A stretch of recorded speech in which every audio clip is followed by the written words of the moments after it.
The 2,000-year-old computer that shouldn't exist, the Antikythera Enigma. A whisper from the deep. What if a ghost whispered a secret?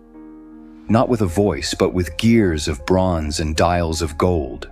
What if a machine, lost for 2 millennia in the crushing silence of the sea, woke up to tell us that our entire history of progress is a lie? In the early 20th century, a group of sponge divers off the coast of a Greek island found a shipwreck from the age of Caesar. They brought back marble statues, fine pottery, and a single, corroded lump of bronze that was dismissed as rock. But this was no rock. It was the ghost, an impossible relic with a clockwork heart, waiting patiently in the dark to be heard. This is the story of the Antikythera mechanism, the story of the computer that was born 2,000 years before its time, the wreckage and the riddle. Our story begins not in a pristine laboratory, but in the violent chaos of a storm in 40 meters of water. The year is 1901. A team of Greek sponge divers, led by Captain Dimitrios Kontos, takes shelter near the tiny island of Antikythera. When the storm clears, a diver named Elias Stadiatis descends and returns to the surface, shaken, babbling of a horrifying graveyard of rotting corpses and horses on the seabed. The corpses were the magnificent bronze and marble statues of a Roman-era cargo ship that had met its end in the 1st century BC, an archaeological treasure trove. The Greek government sponsored a difficult and dangerous recovery mission, the first of its kind. And amongst the priceless artifacts, they found it. A green, calcified mass, the size of a large book, its form obscured by 2,000 years of marine embrace. It was sent to the National Archaeological Museum in Athens, where it sat, largely ignored. At one point, a piece broke off, revealing the faint, tantalizing trace of a gear wheel embedded within. But it was deemed too fragile, too complex, and frankly, too unbelievable. Experts of the time simply could not accept what their eyes were telling them. A precision machine of this complexity had no place in the ancient world. It was an anomaly, a riddle in bronze. For 50 years, the lump sat in storage, its secrets locked away, its internal universe silent. The ghost in the machine.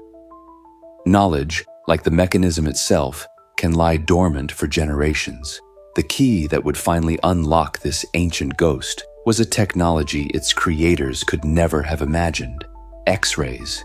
In the 1970s, and later with far more advanced technology in the early 2000s, scientists bombarded the fragments with high-energy radiation.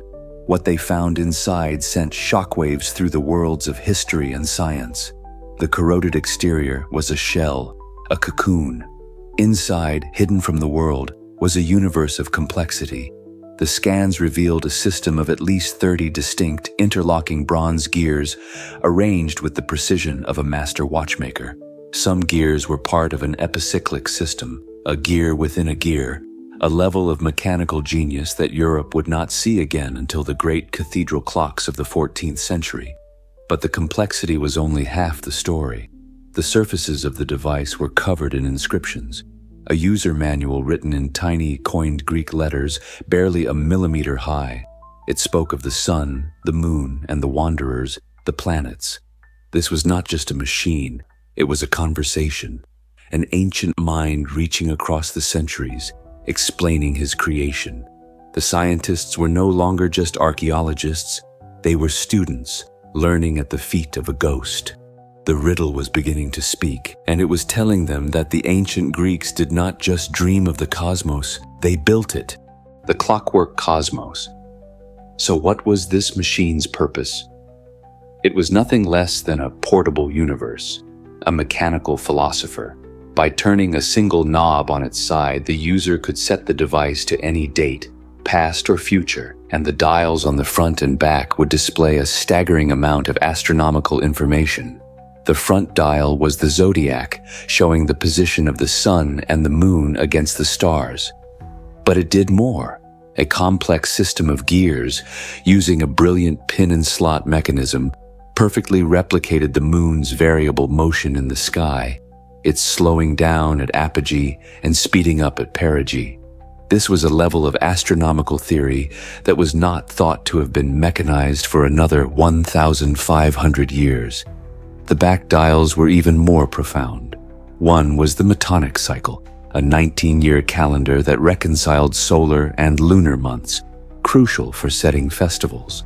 Another was the Saros dial, a 223-month cycle that could accurately predict both solar and lunar eclipses, down to the very hour.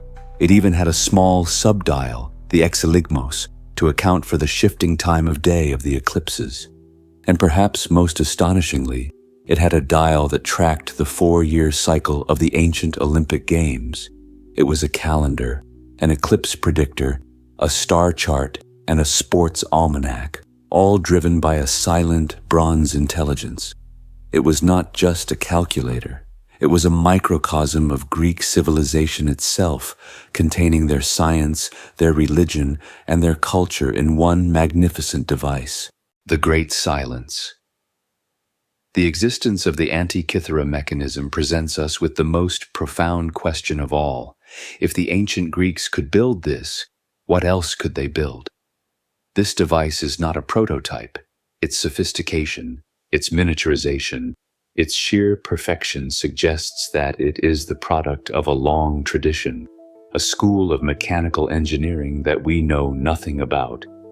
It suggests a world filled with other incredible machines, a world we have lost entirely.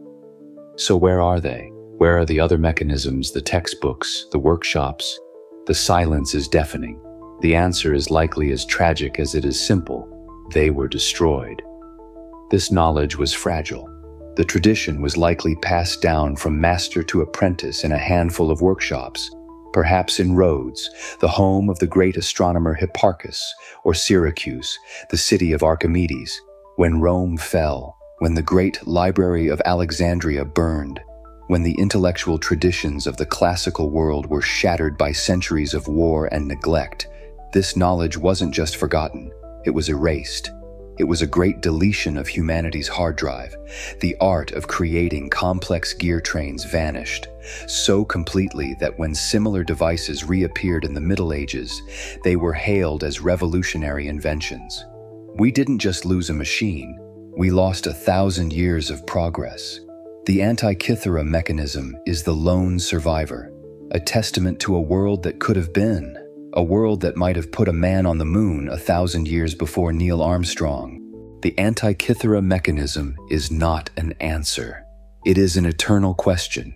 It reminds us that history is not a straight line of progress.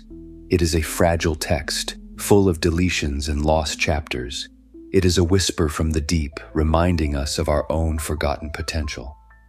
A ghost in the machine, proving that sometimes the most profound visions of the future can be found in the deepest echoes of the past.